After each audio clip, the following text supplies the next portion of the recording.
My story begins when I was 3 years old. I woke up from a 5-day coma. By the time I was 12, I had survived 2 more near-death experiences. I wore many hospital gowns. And I can tell you, I think I know where they got the definition of embarrassed. Being bare-assed in these gowns, I always felt vulnerable when I was in these gowns. And most of the times, I was alone in hospital rooms, being examined by doctors and nurses. They would poke and prod me and mark my body. I had to learn to stand alone at a young age. And the funny part about it is, many years later, I believe that this timing of being in hospital gowns and examinations that were not comfortable, it prepared me for a successful career. Yes, I was going to be a model. Well, modeling can be an extraordinary life and an incredible journey. You meet great people. I've lived it. But self-worth, insecurities, challenged every single day. There are many talented models who've lost their way. I've seen it. Modeling is the pressure test of the true self. At my very first casting, I was so excited. I had the potential to be one of the models for the largest clothing brand in the world. However, again, there I was in a robe, in my underwear. I was in front of 30 strangers, and they asked me to take the robe off. When the robe went off, my dignity went with it. A room full of people just looking at me. I was standing there alone in my underwear, and they're commenting on my body.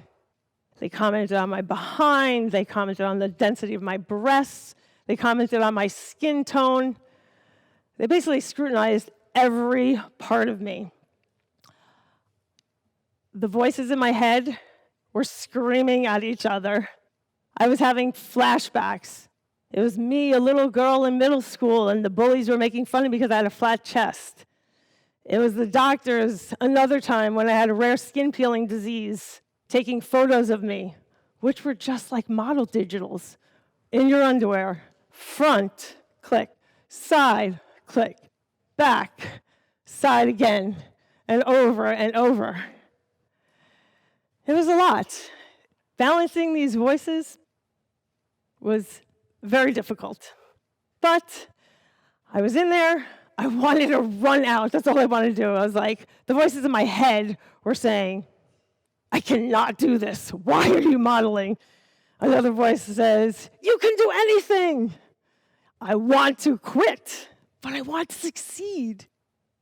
And then I heard my dad's voice, and he would say, you don't quit until you completely understand what you're doing. So, thought about it. I started reflecting, thinking about what everyone was saying to me, what I wanted to do, getting all my thoughts together before I started reacting. I told my dad, okay, I will try modeling 1 year. And I kept going. After a few hours of castings, my head was like a ping pong ball. It was like the paddles. You're beautiful. You're ugly.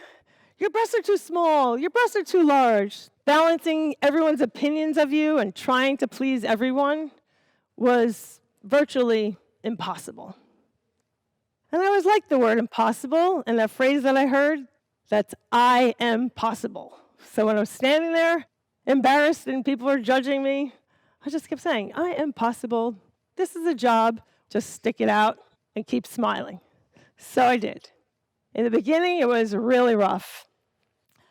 Rejection, but then I said, you know what? I got in this because I wanted to have an extraordinary journey, not feel terrible about myself.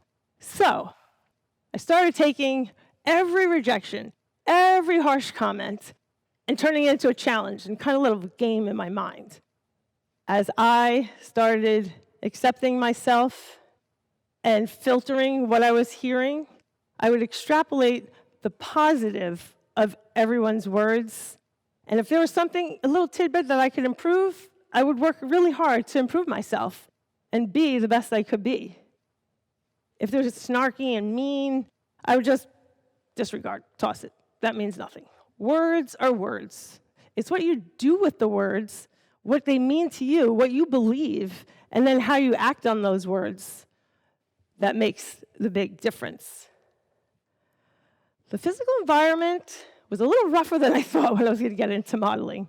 My body was being measured every single day and comparing it to that little note. Did she gain a quarter? Did she lose a quarter? Did she this, that? They'd know if I rode my bike in the morning. They'd know if I had ice cream last night. It was like unbelievable. But they'd mark on my body with markers, even had my breast duct taped one time, and box cutters to cut a garment off me while I was wearing it, just because you could do it quicker that way.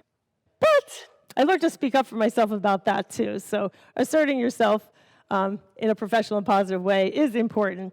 But I found that the job was very physically and mentally demanding. So I woke up every day, 5 a.m.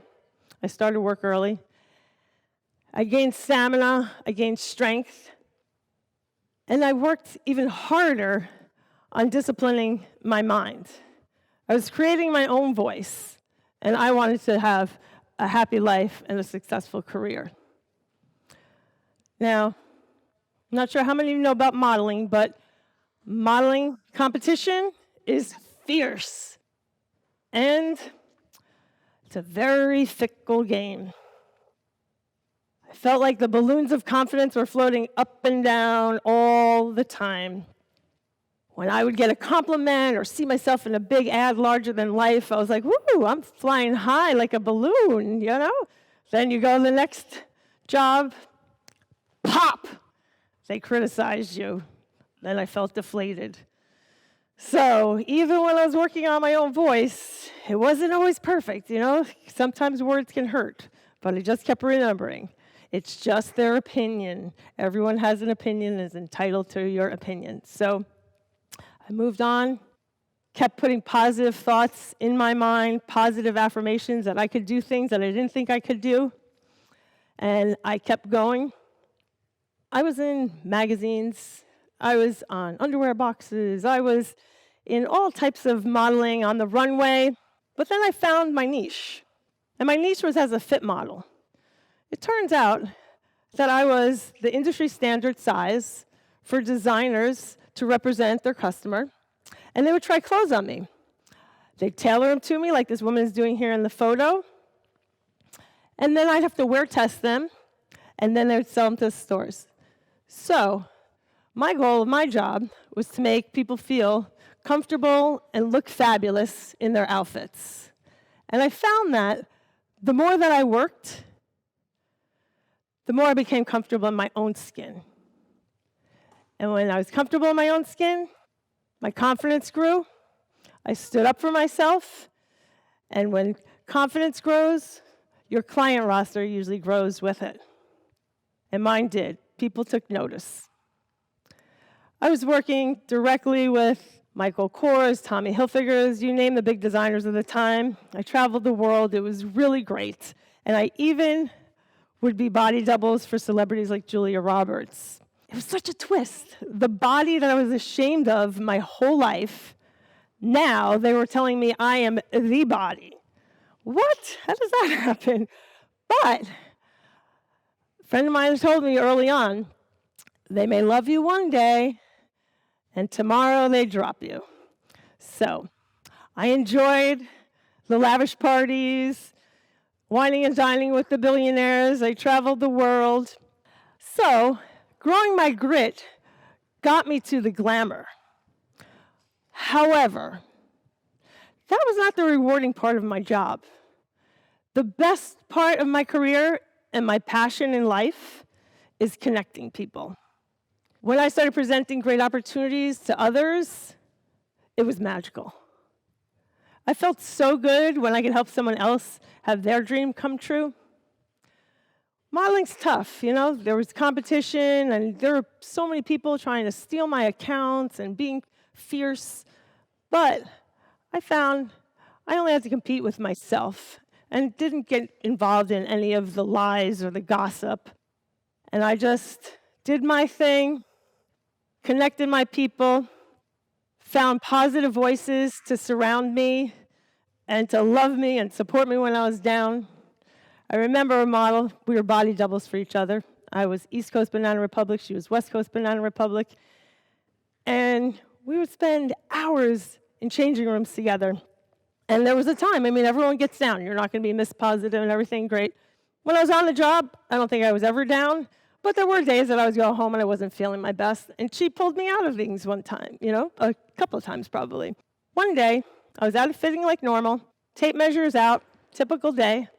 But this time, I was 1 inch bigger. That meant 1 million gone. Surprise, I was pregnant. So, no longer a model, but already the connector. Starting a model management company was a natural progression for me. I became the support and the voice of experience for models that I wish I had had.